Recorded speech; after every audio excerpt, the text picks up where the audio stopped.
Pessoal, a cúpula do BRICS, que reúne Brasil, Rússia, Índia, China e África do Sul, começa amanhã, terça-feira. Por lá serão discutidos temas bem importantes para o contexto internacional, como a ampliação do grupo.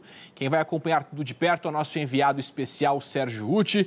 Sérgio, um ótimo dia para você. Me diz uma coisa, o que a gente pode esperar dessa cúpula que tem muitos países diferentes e divergentes politicamente também, né?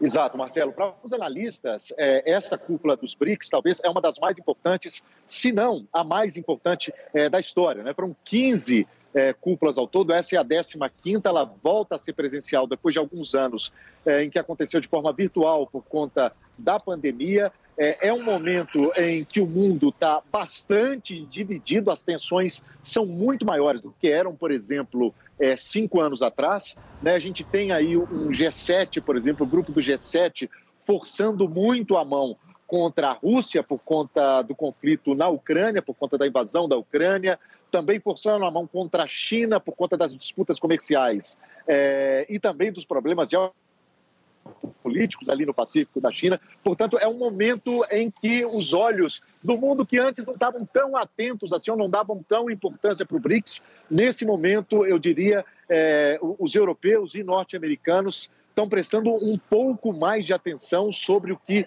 vai decidir esse grupo. Como você bem disse, Marcelo, é bem diferente, né? Assim, Brasil, Rússia, Índia, China, África do Sul, são países ali com culturas, com línguas completamente diferentes, mas que têm algo em comum. São países em desenvolvimento que querem mais espaço no palco mundial aí de negociações, nas instituições internacionais, e essa reunião, essa união nasce justamente para isso. E aí vem esse debate que você também mencionou do aumento do grupo, será com certeza um dos debates mais importantes nessa cúpula que começa amanhã, Marcelo. Inclusive, esse aumento de integrantes, tem alguns nomes ali, alguns países que a gente pode falar que são polêmicos, né? Arábia Saudita, por exemplo, Belarus, Cuba, Venezuela, enfim. São alguns nomes que podem causar um desconforto para os integrantes atuais do grupo, né? Como é que fica essa situação? O que você consegue adiantar para a gente? Olha, se você fizer uma análise do que é hoje esse grupo, os BRICS, a gente já tem ali China, que não é exatamente uma democracia, tem problemas gravíssimos de direitos humanos. Temos a Rússia, né, que de uma autocracia hoje vive praticamente como uma ditadura, principalmente depois da invasão à Ucrânia. Portanto, já é um grupo bastante heterogêneo. Ele pode se tornar ainda mais se vierem outros integrantes. Fala-se aí, como você disse, em Venezuela, em Irã, Arábia Saudita.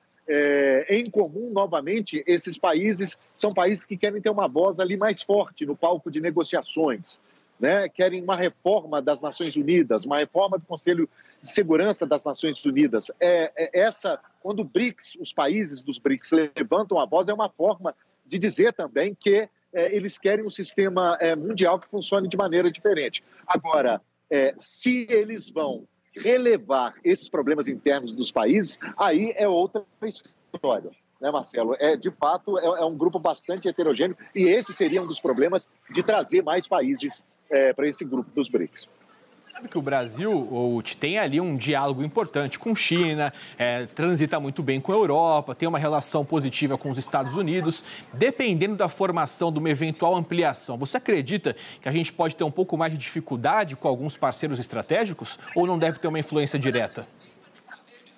Olha, Marcelo, alguns analistas veem aí o Brasil um pouco reticente com essa possibilidade de aumentar, pelo menos oficialmente, o número de integrantes dos BRICS. Porque se você traz mais integrantes para o grupo, países como o Brasil, por exemplo, tenderiam aí a perder um pouco a influência. A China hoje a letra dos BRICS é a letra mais importante, mais influente, né? Se o critério for ali dinheiro, por exemplo, peso econômico. A China hoje, para você ter uma ideia, Marcelo, 70% de todo o comércio feito pelos países dos BRICS vem da China. Tem a maior reserva internacional em dólares, tem de longe o maior PIB entre os BRICS, em segundo, terceiro, quarto ali estão Rússia, Índia e Brasil ali com uma diferença pequena, mas a diferença em relação à China é enorme.